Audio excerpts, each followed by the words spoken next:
Glad to be in church. Glad for the people watching us on the video. You're listening. Glad for that. I want to continue this series, Faith in God Makes Sense. I believe that with all of my heart.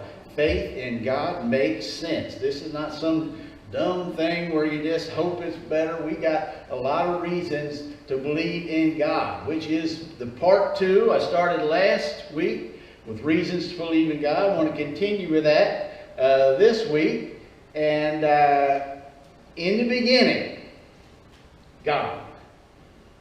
Now he went on to create the heavens and the earth. This wasn't just some small time local God. It's the God. In the beginning, God. The Bible tells us, starts right off, that is who we worship, God. So we believe in Him, but we're tested with that. Now, I think that we know some people don't believe in God, and so I was trying to think, why don't they believe? I thought of 3 groups of people who don't believe in God.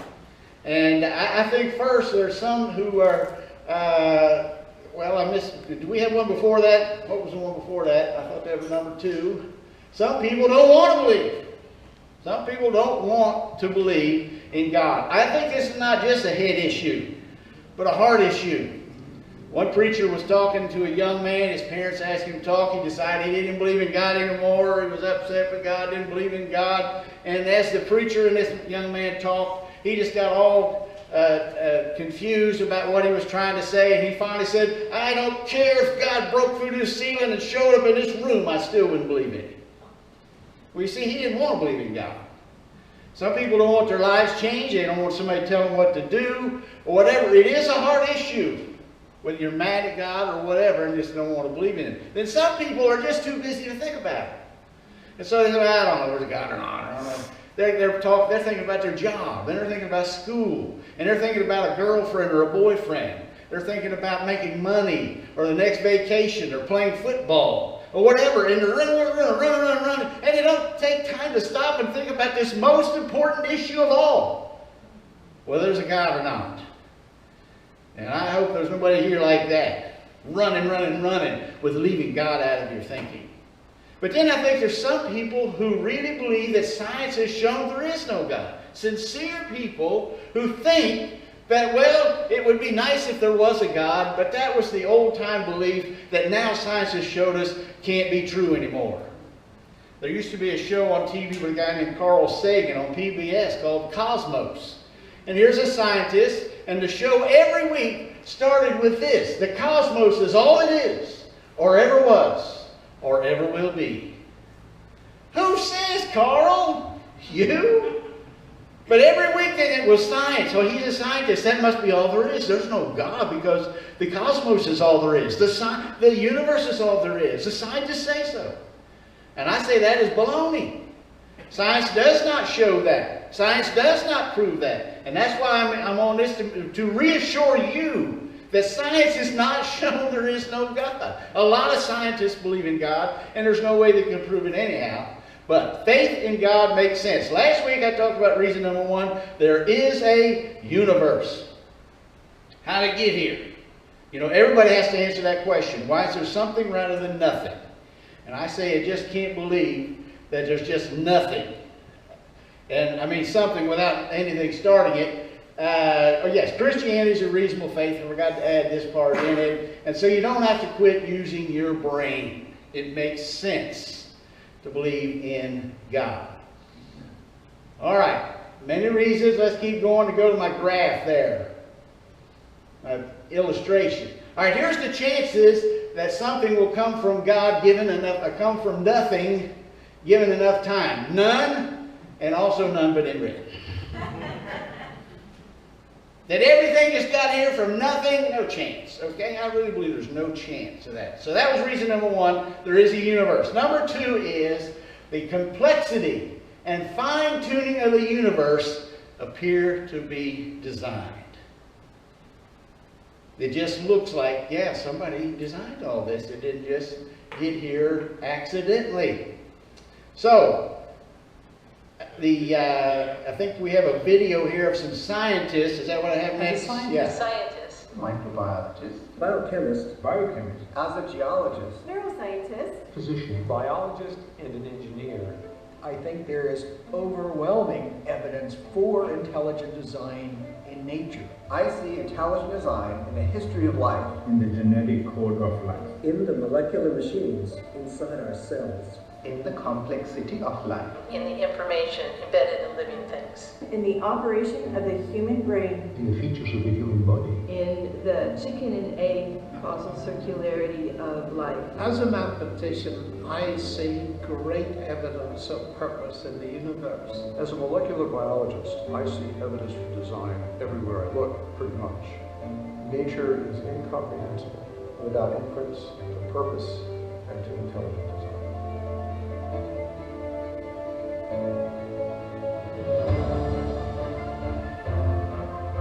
The properties of the universe as a whole, and our planet in particular, were fine-tuned for our benefit and for our survival.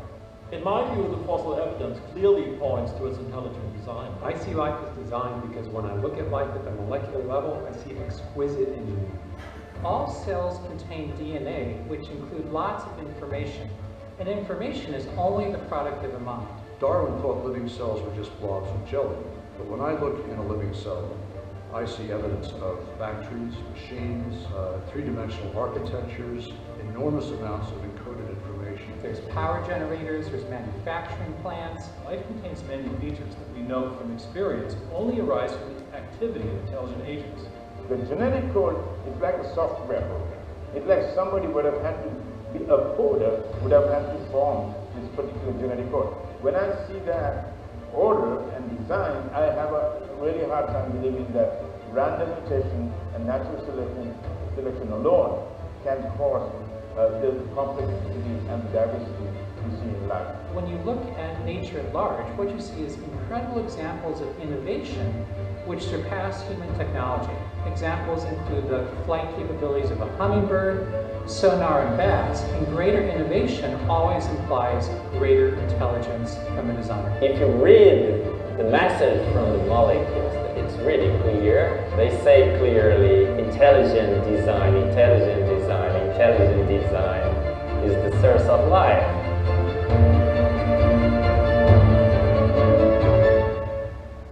Scientists from every study there are saying it just couldn't happen. Somebody designed it. And that's the reason number 2. Let's look at, I think, Acts 14. We have come to bring you the good news that you should turn from these worthless things. Now, what's Paul talking about there? They had healed a man who never had walked. And the people said, oh, you must be Zeus and Hermes. And so he's talking about, no, we're not talking about those little idol gods, Zeus and Hermes. We're talking about the real God. You should turn from these worthless things and to the living, real God, who made heaven and earth, the sea, and everything in them. In the past, permitted all nations to go their own way. But he never left them without evidence of himself.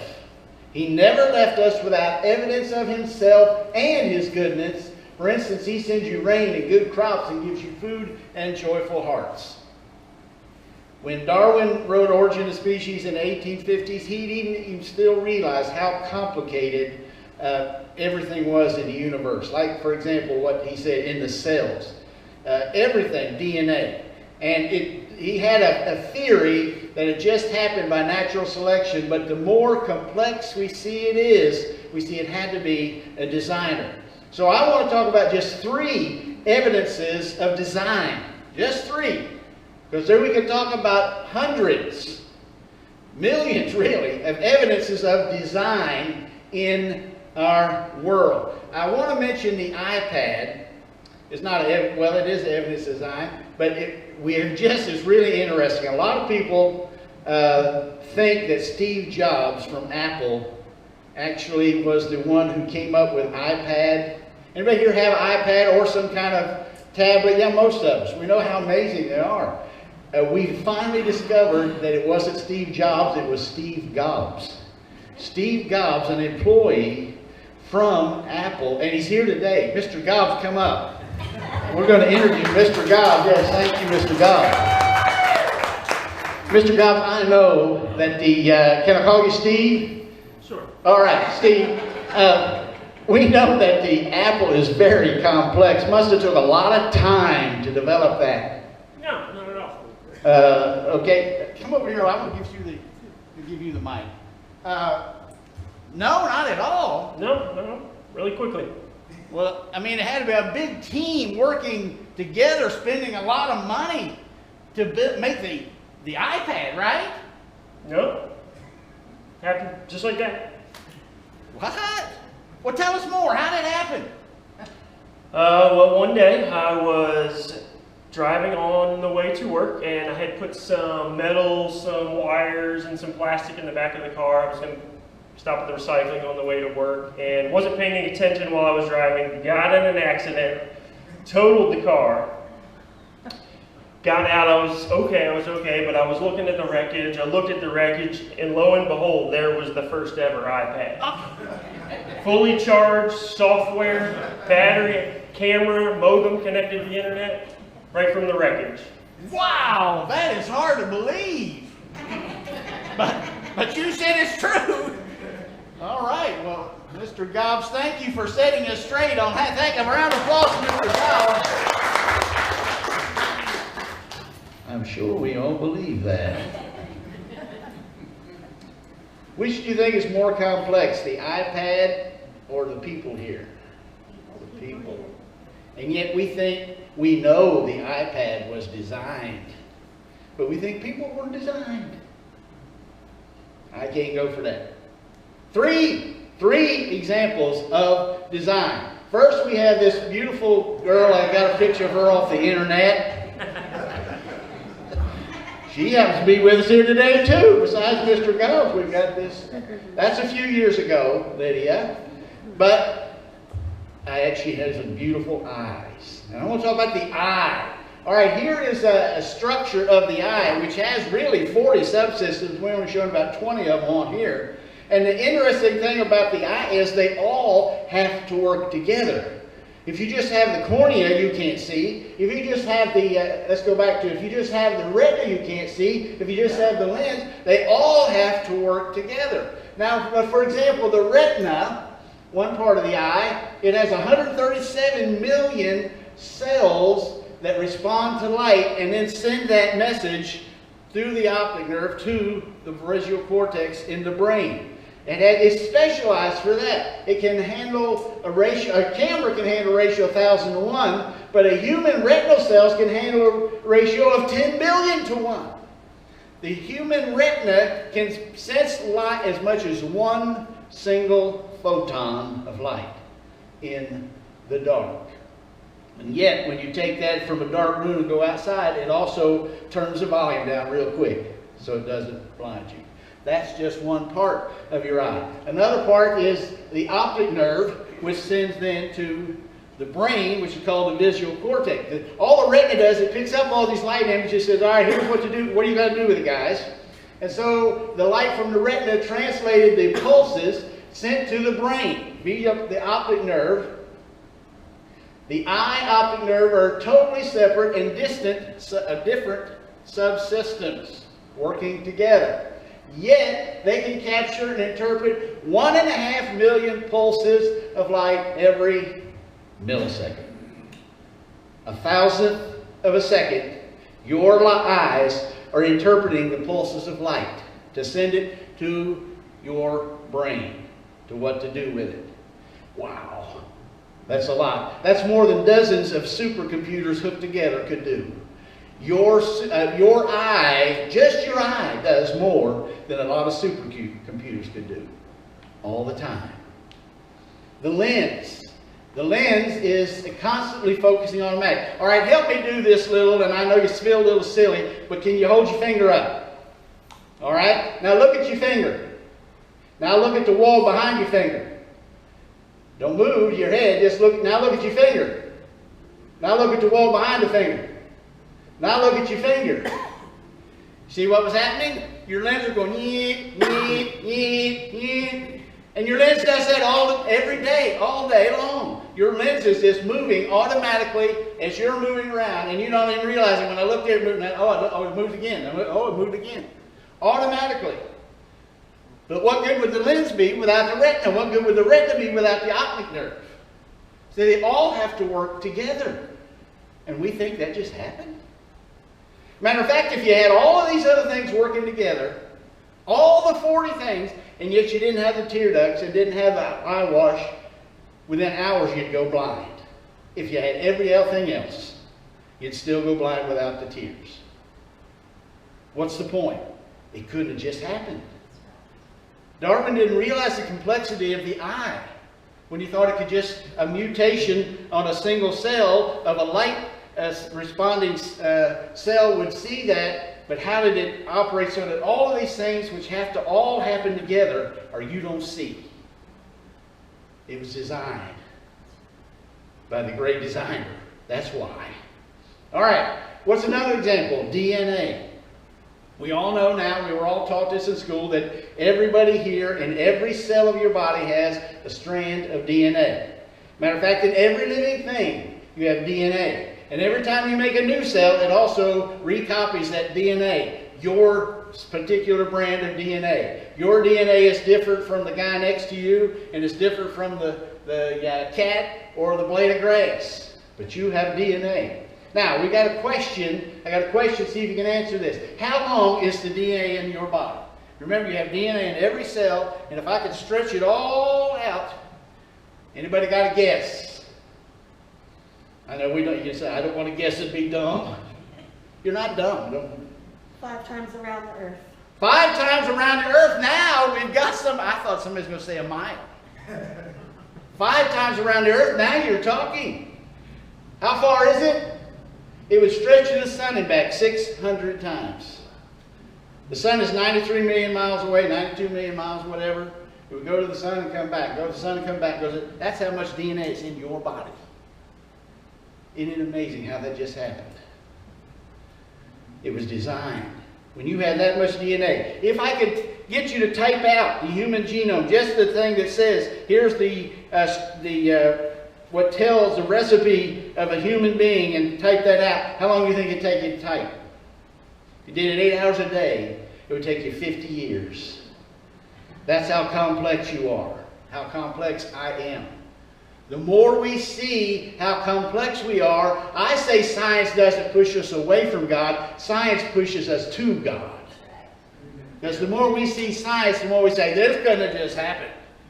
This had to have a designer. Here's a quote from somebody who knows about designing. DNA is like a computer program, but far, far more advanced than any software ever created. Interesting, he uses the word creation. He knows something about software creation. He knows that all of that didn't just happen. It was created. And yet we are so much more advanced than any software because we were created also. See, it just shows, all of this design to me shows us more and more that we are designed, not that we're a product of chance and time, but a designer. Anthony Flew was one of the biggest atheistic leaders in the world a generation ago. Debated, wrote books, no God. And then, in his later years, he decided he did believe in God. And he said, I now believe the universe was brought into existence by an infinite intelligence. I believe this universe, intricate laws manifest what scientists have called the mind of God. I believe that life and reproduction originate in a divine source. Why do I believe this? Given that I expounded and defended atheism for more than half a century, the short answer is this. This is the world picture, I see it, that has emerged from modern science. I was an atheist, he says, but the more and more I looked at science and the more things science discovered, especially, he says in another quote, DNA, he says, unbelievable complexity of DNA, I had to believe there's a designer, that it didn't just happen. There is a mind for all of this information. Information doesn't just come from stuff, it comes from a mind, from creators, from designers. And so DNA, the complexity of the eye, the complexity of the DNA, lead me to believe there is a God. And then the fine-tuning of the universe. It just happened. All right, my son and my wife got into a discussion this week about how to boil an egg. Which was the right way to boil an egg. I didn't know there was one. But we do know this. You need to get the water to what number? Anybody know? What number degree do you have to get to boil? 212. 212. You have to get up to 212. It's a specific number. And we know from all the ice last week that it goes down to a specific number before it starts to freeze. 32. There's specific things that have to happen for certain things to happen. Same thing in all the universe. Only there's a lot of numbers that are a whole lot more specific than 32. They'd be like 32.0104, like that. This, for example, the power of gravity. We just take it for granted. We stick to the earth. We don't float around. But the number for gravity cannot vary by more than 1 in 10 to the 60th. You remember that? 60 zeros. That number is bigger than all the seconds that have been in the universe. But one that is even bigger is the fine-tuning of the mass energy of the universe. And it is 1 in 10 to the 20, what was that number? Keep going, to the 10 to the 123rd. That number is so big that I typed out this page. I don't know if you can see it has a bunch of zeros. Now, if I was just asking you to pick which one of those, that'd be hard enough, wouldn't it? But let's say I laid that sheet by itself, and then another one beside it, and another one beside it, and beside it, and beside it, for the width of the entire universe. That's how big that number is. 1 to the 10 to the 10 to the 1.3. You would have to take, all right, see that sheet, lined up the width 15 billion light years of sheets like this, and you got to take a dart and throw it and hit the one specific zero I've got. What's the chance of that? That's the chance you got if there's no God. Anybody that good at guessing? Please, let's go for the lottery if you want. And that's just one of the numbers. The power of the atom, the weak and the strong nuclear force, all of these things have all got to, not just that one number, all of them have to be just right, or we wouldn't have life. And we think that just happened? I think there's a great designer. The fine-tuning of the universe. And so what is the answer of the scientists now? When they have discovered all of these constants that have to be just exactly right, that what do they say? Well, we must be just one of many universes. You see this in science fiction, and now scientists are saying there's multiverses, and we just happen to be in the one. They say there's an infinite number of universes, and we just happen to be in the one where it's just right. Because they have no idea how could all that could be just right. Where do you get that except out of your... Freud said Christians have wish fulfillment. Brother, they picked something out of we got no evidence for multiverses, any other universes. Zero, none at all. Evidence for another universe except in somebody's mind that says it must be others because we just have to be the just right one. And besides that, how did all those get into existence? It's bad enough how did one get into existence, now they got trillions that got into existence all by themselves. Or there's a God. And this universe was designed on purpose by Him. These are the choices. These are the choices. A multiverse that we have no evidence for, or something with incredible design that must have been designed by God. I believe it was designed by God. And don't let people tell you there is no God. Science has proved it, William. Because scientists has not proved it. There is a God. Amen. And they're going to try to tell you there isn't. The science has proven that's not so.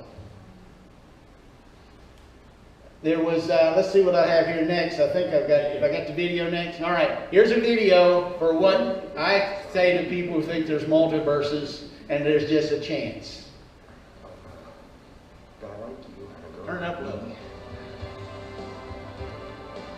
growing up together. Well, Lloyd, that's difficult to say. We really don't... Hit me with it. Just give it to me straight. I came a long way just to see you married. Just, least you can do is level with me. What are my chances? Not good.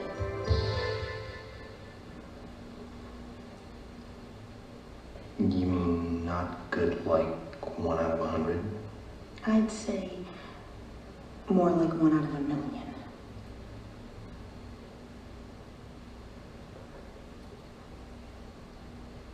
So you're telling me there's a chance? Yeah! That's what I say to people who say there's multiverses. So you're telling me there's a chance there's not a God. I'll grab at that. And that movie's called Dumb and Dumber. It's like they're falling off the cliff. The more we see, we can't have anything to grab on, but there's a straw of multiverse. Maybe we'll grab onto that. That's not enough to hold you. These are just 3 of many, many, many evidences of design in our universe, in our everyday life. As he said in Acts 14, evidences of God that he's given of himself. And science, the more we see of it, the more complexity it shows, the more design it shows, the more it leads me to believe in God, not away from God. Don't believe because you see it on PBS that, well, there's no God. That's not true. Now, if God, and I believe it, made something, designed something so intricate and powerful as the universe and his people and his eyes and his DNA, he must be a pretty smart God. He must be a pretty wise God. That's why we can trust him. He is a wise God. He knows more than us, right? He's wiser than us, right? Amen. So there's sometimes when we can't figure out what he's doing or what's going on, we say, you are the God, the creator of the universe. You are wise. I trust you, God. Amen.